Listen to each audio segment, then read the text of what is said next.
For many years, Moe Howard's garage stayed locked, almost like a silent vault hiding a secret from the golden age of Hollywood. No one dared to open it, and no one knew what was inside. But recently, the doors were finally unlocked, and what was discovered inside has amazed fans and collectors. People began to wonder, why had it been closed for so long, and what was Moe trying to protect? The truth turned out to be far more surprising than anyone expected. Moe Howard, whose real name was Moses Harry Horwitz, was born on June 19, 1897, in Brooklyn, New York. He became famous as the leader of the comedy trio The Three Stooges. His instantly recognizable bowl haircut, quick temper in skits, and hilarious slapstick routines made him one of the most beloved figures in American entertainment. He worked for decades in vaudeville, movies, and television, bringing laughter to millions of people. By the mid-1970s, Moe had retired after a long career filled with both successes and struggles. Not long after, on May 4, 1975, he passed away. In his final years, Moe lived with his wife, Helen, in a quiet home in the Hollywood Hills at 9061 Thrasher Avenue. The single-story house, built in 1960, had a modern design with 3 bedrooms, 3 bathrooms, a swimming pool, and a big backyard.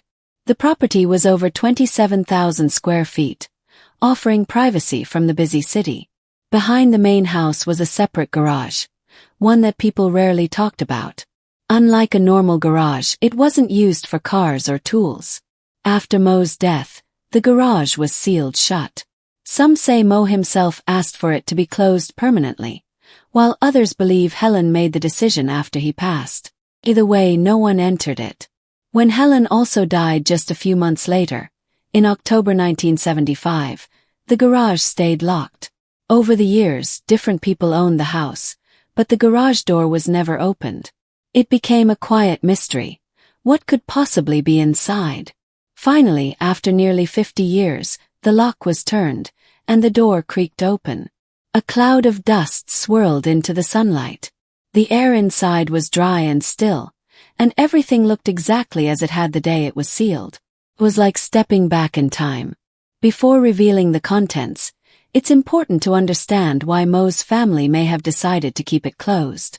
After marrying Helen in 1925, Moe took a short break from show business to focus on real estate and family life. But by the late 1920s, his love for performing brought him back to the stage, eventually leading to his most famous role with the Three Stooges. Even though the group became wildly popular, Moe and his fellow Stooges were often underpaid by Columbia Pictures.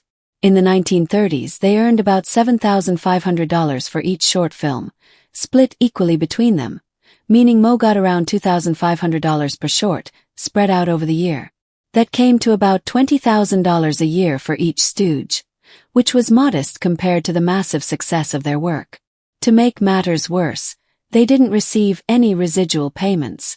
If their films were replayed or sold later, they got nothing. They were even told that their movies weren't very successful, which discouraged them from asking for better pay. Because of this, Moe relied on smart real estate investments to secure his future instead of expecting big money from Hollywood. When Moe passed away, his family wanted to protect his personal belongings from theft, curiosity seekers, and the press. The garage became a private time capsule, sealed out of respect and left exactly as he left it. Even after Helen's death, no one disturbed it. Now, after decades of being hidden away, the garage has finally been opened. Inside were items preserved just as they were the day Moe last saw them, a frozen piece of history from one of comedy's greatest legends. Moe Howard's garage was far more than a place to park cars. Built in the classic style of mid-century Hollywood homes, it was carefully designed for both function and order.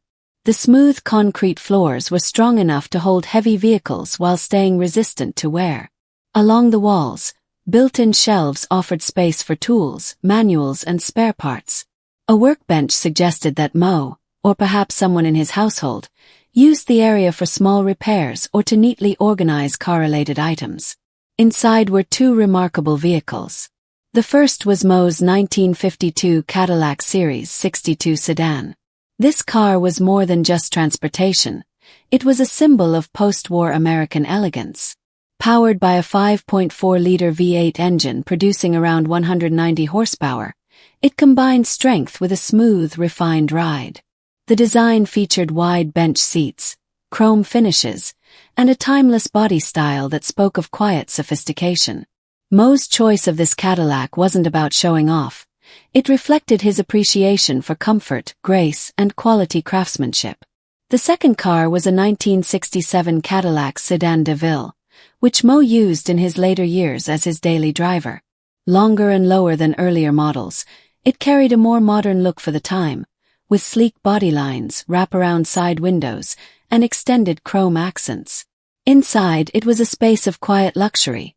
Leather seating, wood trim, and conveniences like automatic windows and air conditioning. The Sedan DeVille wasn't flashy, but it delivered understated elegance, perfectly matching Moe's personality away from the camera. Both Cadillacs were covered in thick layers of dust, untouched for decades. Faint outlines showed where protective cloth covers had once shielded them from sunlight and debris. Yet, remarkably, they were still in excellent condition. The engines, while dusty, showed little corrosion. The leather seats, wood details, and dashboard instruments had survived nearly perfectly, thanks to the stable, sealed environment of the garage. No sunlight meant no fading, and the dry air prevented mold and rust from forming. These two carefully stored Cadillacs revealed something personal about Moe.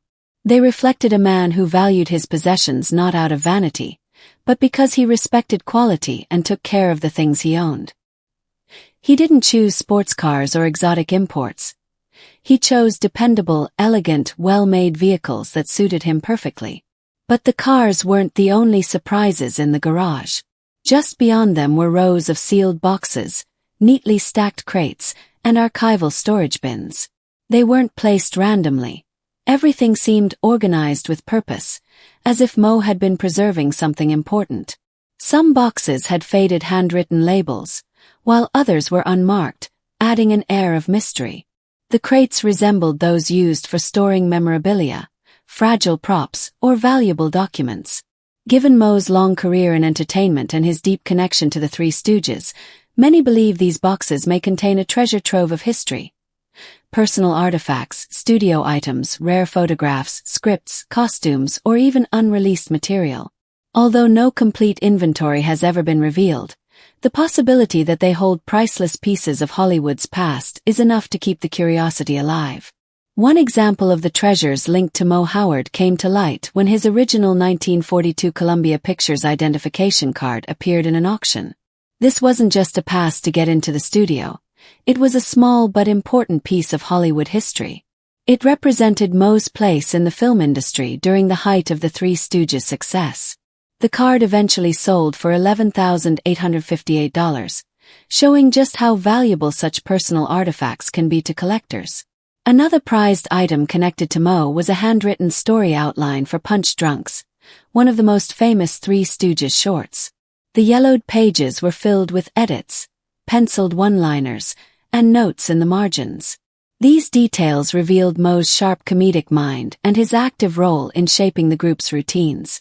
That outline sold for $9,799, proving how much behind-the-scenes materials mean to fans and historians. It's believed that some of the boxes in Moe's garage may have also contained personal letters, signed checks, and official correspondence. In the past, items like a check signed by Moe in 1971 have been found in other estate sales and have become highly sought after. They offer an intimate look into the daily life of a man known mostly for his on-screen comedy. One of the most remarkable finds inside Moe's garage was a framed and signed check from 1971. It was displayed alongside a black-and-white photograph of Moe with Larry and Curly. The check, dated September 21st and drawn on a joint account with his wife Helen, still had a visible bank certification and Moe's bold signature in ink. This simple document became a deeply personal artifact that collectors jumped at the chance to own. It was later sold at heritage auctions and drew considerable attention. Another important discovery was Moe's Screen Actors Guild membership card, dated November 12, 1974. What made it special was that Moe himself had printed and signed his name in blue ink. Although it looked like an everyday item, the signature turned it into a valuable collector's piece. It came with a certificate of authenticity when listed at auction, proving that even ordinary personal objects can take on immense historical value when they belong to a cultural icon. As curators continued exploring the boxes, they uncovered original poster art and promotional materials from Moe's career. There were lobby cards and posters from classic Stooges films like Uncivil Warriors, 1935, and Calling All Curs, 1939. Amazingly, these pieces were in excellent condition, stored flat and away from sunlight. One Uncivil Warriors poster was valued at around $30,000, while a Calling All Curs poster sold for over $6,500. The rarity and nostalgic value of these items made them treasures for both fans and collectors. The collection went beyond promotional items. Inside the boxes were personal letters, poems, and handwritten dedications from Moe. Some were written to his wife Helen, while others were addressed to his daughter Joan. One touching dedication, believed to be a draft from his autobiography, contained heartfelt thoughts about family, growing older, and fame. It was sold along with home movie reels and photo albums, each piece offering a rare emotional glimpse into Moe's private life. There were also autograph displays, such as album pages signed by both Moe and Curly, mounted alongside original vintage photographs. These sets sold in the low thousands at heritage auctions. They were more than just autographs. They were pieces of Hollywood history, preserved through decades, keeping the connection between Moe and his fans alive. When word spread about the discovery of Moe Howard's sealed garage, it sparked both excitement and deep emotion among fans. The auction revealed long-lost treasures from the golden era of the Three Stooges, but one mystery remained. Why was the garage sealed for so many years? The answer is still unknown. Whether it was due to personal reasons, family decisions, or simply a wish to preserve his legacy, the contents of that garage became a time capsule, a reminder of the lasting love and admiration people still hold for Moe. On Reddit, many fans openly share their frustration about how Moe Howard and the other Three Stooges were treated by the movie studios. Even though they were world famous and their work became a lasting part of American entertainment, the Stooges received almost no royalties for their comedy shorts. These films were shown again and again on television for decades, but the men who made them never received fair payment for that continued success. Because of this unfair treatment, some fans believe Moe lived a more modest life than people might expect from a star of his fame. They think he kept many of his personal belongings not because he saw them as valuable collectibles, but because they were deeply connected to who he was. The items in his possession were reminders of his life, his career, and his personal identity. Some speculate that Moe, knowing he had not been fully rewarded financially during his lifetime, took extra care to protect and preserve his things, not to sell them for profit, but to make sure his legacy would be remembered and respected. In that sense, the sealed garage was more than just a place to store old possessions. To many fans, it was a kind of personal vault, a safe space where Moe's dignity and reputation could be preserved, free from misuse or misinterpretation. Other people suggest a different explanation. They believe that the garage wasn't sealed with any special purpose in mind. It simply faded into obscurity over the years. As Moe's immediate family members grew older and eventually passed away, there may have been no one left to actively maintain or revisit the space. Without anyone to take charge of its contents, the garage slowly became forgotten, a quiet corner of history left untouched. Fans often compare it to a time capsule or even a crypt, a place where a moment in history stayed frozen, not because of a deliberate plan but because life simply moved on.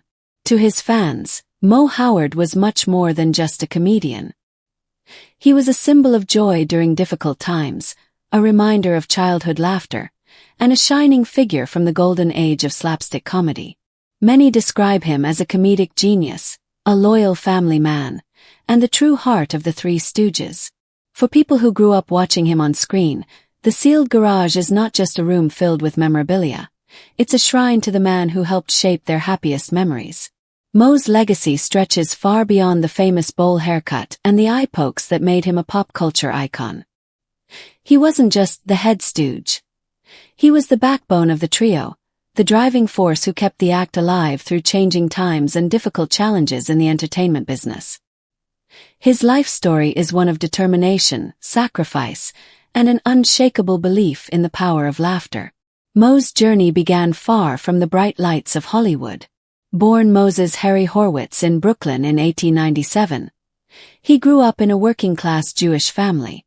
From a young age, he was fascinated by theater and driven by a strong desire to perform. Those early years planted the seeds for the career that would one day make him one of the most recognizable faces in comedy history. From an early age, Moe Howard knew exactly what he wanted to do: perform. His dream of being on stage was so strong that he left school before graduating high school. This wasn't a rebellious act, but a determined decision to chase the life he truly wanted. In the beginning, opportunities were rare. He spent years traveling from place to place, taking small vaudeville jobs that barely paid enough to live on. There were long stretches of uncertainty and financial struggle, but Moe never gave up on his goal. Things began to shift when Moe joined forces with performer Ted Healy. Soon after, he brought in his brother Shemp and later Larry Fine. What started as a small comedy act gradually transformed into the legendary group we know today as the Three Stooges. Moe's leadership and determination were essential in keeping the act together through years of changing audiences and industry challenges. On stage and on screen, Moe played the role of the no-nonsense leader, the boss of the trio. While Curly and Larry often stole the spotlight with over-the-top slapstick, Moe's sharp timing and perfectly executed eye pokes and head slaps made him the glue that held the comedy together. Behind the scenes, however, there was a sad reality.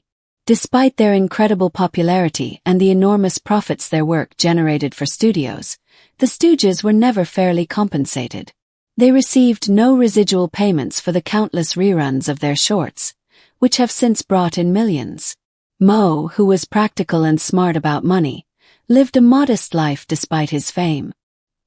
He preferred to keep his personal affairs private, and many believe this is why so many of his possessions remained sealed away in his garage for decades.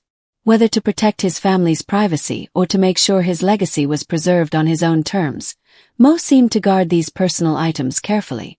Today, Moe's influence and memory are honored by fans around the world. One of the most dedicated tributes can be found at the Stoogium in Ambler, Pennsylvania. This unique museum spans 3 full floors and houses over 100,000 pieces of Stooge-related history. Visitors can see everything from original scripts, costumes, and rare memorabilia to personal belongings of Moe, Larry, and Curly. There's even a small theater inside that plays classic Stooge shorts on rotation, giving fans the chance to relive the magic on the big screen. For Stooge enthusiasts, the Stoogium isn't just a museum. It's a pilgrimage site, a place where the community comes together to celebrate the laughter these men brought into the world.